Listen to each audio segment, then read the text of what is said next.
नमस्कार। अर्जुन ने भगवान श्री कृष्ण से पूछा कि महाराज, किसी कार्य के सफलीभूत होने के लिए किन किन चीज़ों की आवश्यकता है। भगवान ने कहा, 4 चीज़ों की आवश्यकता है: कर्ता, कर्म, उद्देश्य और भाग्य। जब तक ये 4 चीज़ों का मिलान नहीं होगा, कोई काम सफलीभूत नहीं हो सकता। जैसे कि मान लीजिए मुझे आपसे मिलने के लिए आना है। मैं कर्ता बनूंगा, कर्म करूंगा, गाड़ी में बैठूंगा, रिक्शा पकड़ूंगा या पैदल आऊँगा। उद्देश्य होगा कि आपसे मिलना है। अगर ये उद्देश्य नहीं रहा तो आपसे मुलाकात नहीं हो सकती। और नंबर 4 भाग्य। अगर भाग्य नहीं है तो एक्सीडेंट हो जाएगा रास्ते में, मेरी तबीयत खराब हो जाएगी, आपको किसी ज़रूरी काम से कहीं बाहर जाना पड़ जाएगा। तो भाग्य अगर नहीं है तो मुलाकात नहीं हो सकती। अब ये भाग्य क्या है?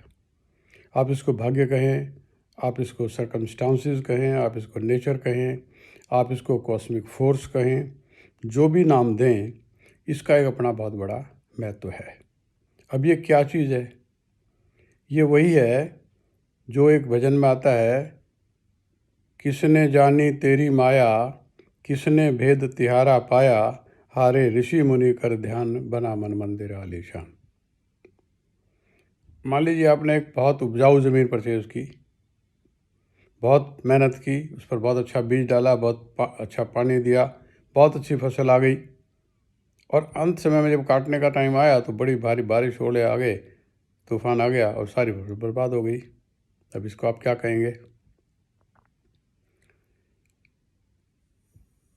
स्वामी विवेकानंद ने एक जगह लिखा है, the moving finger writes and having it moves on, nor all the pity or wit lure it back to cancel of a line, nor all the tears wash a word of it. जो किस्मत आपकी लिखी हुई है भगवान ने, उसमें वो होने वाला ही है, उसमें कोई चेंज नहीं हो सकता। तुलसीदास जी भी कहते हैं, को करी तरक बढ़ावे शाखा, होई या वही जो राम रचि राखा। इस तरह के और बहुत उदाहरण हैं जो कि बिना आपकी जो प्रिडिक्शन है, जो आपकी सोच समझ है, उसके बिना हो जाते हैं। जिस वक्त दशरथ की स्वर्गवास हो गया, महाराज दशरथ का, तो भरत बहुत रो रहा था।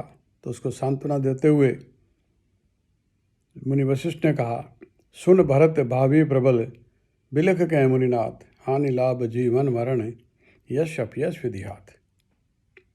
ये एक फैक्ट है जो हमें मानना पड़ेगा कि बहुत कुछ ऐसा है जो भगवान के हाथ में है, वो उसके अनुसार होता है। हमारा उस पर ना कोई कंट्रोल है, ना हमारा उस पर कोई अधिकार है।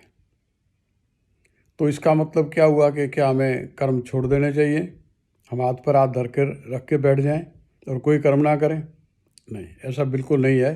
भगवान श्री कृष्ण ने गीता में स्पष्ट कहा है, आपको कर्म तो करने ही पड़ेंगे। आप कर्म का छुटकारा किसी से भी नहीं है, कर्म तो करना ही है।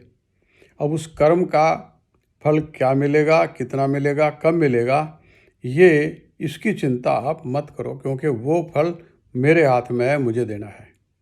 मिलेगा, फल नहीं मिलेगा ऐसा नहीं है। हमें सत्कर्म करने चाहिए, निस्वार्थ कर्म करने चाहिए, पूरी मेहनत से करने चाहिए, पूरी लगन से करने चाहिए, भगवान में विश्वास करते हुए करने चाहिए। लेकिन हमारी आशा के विपरीत अगर उसका फल मिलता है तो उसके लिए हमें चिंतित नहीं होना चाहिए, उसके लिए हमें परेशान नहीं होना चाहिए। इसीलिए कहा है कि कर्म किए जा, फल की चिंता मत कर। फल की चिंता करने से दुख ही दुख होगा, उसके बारे में सोचो मत। जो मिला भगवान का प्रसाद समझ करके उसको स्वीकार करो। कर्म करना जरूरी है, कर्म तो करना पड़ेगा। नेक कर्म करो, अच्छे कर्म करो, उसका अच्छा फल मिलेगा, इसमें कोई दो राय नहीं हो सकती। नमस्कार।